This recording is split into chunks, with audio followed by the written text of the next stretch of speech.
էր, որ քննարկում էիք նախորդում Թուրքիայի սահմանը բացելը, բանը եւ այլը, տնտեսական ստրկության են տանում Հայաստանի Հանրապետությունը։ Իսկ դու գիտեք, որ հեծի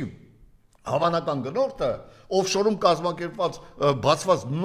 բացված կազմակերպությունը, որի տերը Բայրակթարն է։ Թուրքիայի էներգետիկ նախարարը, որի անվանը Էրդողանի փոսան, Բայրակթարն է,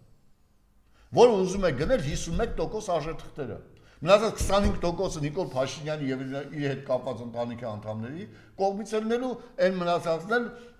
ուզում են Սամվել Կարապետյանին ոչնչացնեն բանտում եւ փայփուշանը։ Դու գիտեք դա։ Ես հաշվարկը շարունակեմ։ Նայեցեք, դες Նիկոլ Փաշինյանը հայտարարեց, որ 800,000 կառավարության նիստում հայտարարեց ստախոս,